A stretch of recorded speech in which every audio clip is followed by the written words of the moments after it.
Hi health professionals, how you going? Karen Finnan here. So I am coming to you today from Shanghai, China, and I thought it was a great opportunity to share with you some tips around equipment to take and use when you take your telehealth consultations on the road. Now, for most of us, the majority of time is spent, say, in a home office or in a clinic doing these consultations where you have a lot of control over the environment and you can have big equipment that takes a while to set up and get right. Now, when you're on the road, A, it needs to be portable, but B, it still needs to convey a really professional experience for both you and the patient.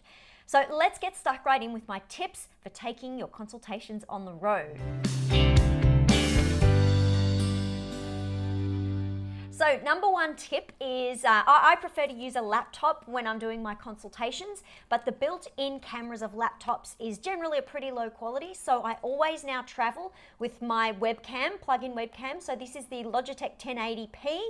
Not only does it allow me to have a better quality, better resolution of image, but its ability to operate a really good picture in low light conditions is really phenomenal. So that's a really, really important thing when you don't have a lot of control over the lighting in the situations that you're doing your calls in.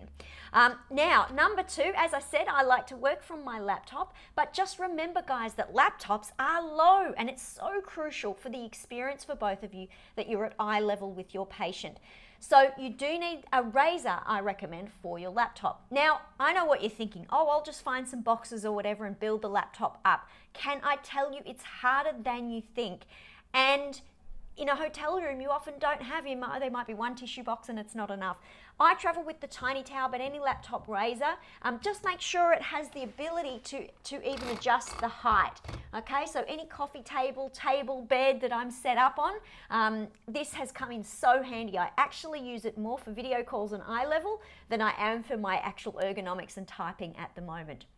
Now, the next thing that I'll recommend is a tripod, a mini tripod, a mini bendy tripod, which I can't show you because I'm using it to film this video. Now, as I said, I do use my laptop, but I always have a backup plan. So I always have my phone set up on a laptop with a local SIM.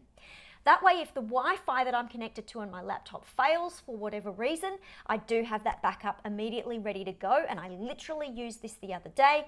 The laptop wouldn't connect, but the phone was up and running. And because I had it ready and set up on the laptop, it was on the tripod, I should say, it was a nice, stable, eye-level phone call.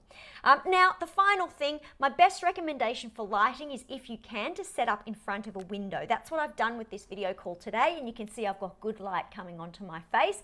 However, it's not always that easy. So sometimes some portable lights are a good thing to do that you can just set up to give you a little bit of extra lighting. They're my red hot tips to get you traveling and on the road with your telehealth consultations. Please always focus on making it a really great quality experience for the patient, and please enjoy your travel as well. Thanks, guys. I look forward to chatting to you next time. Bye.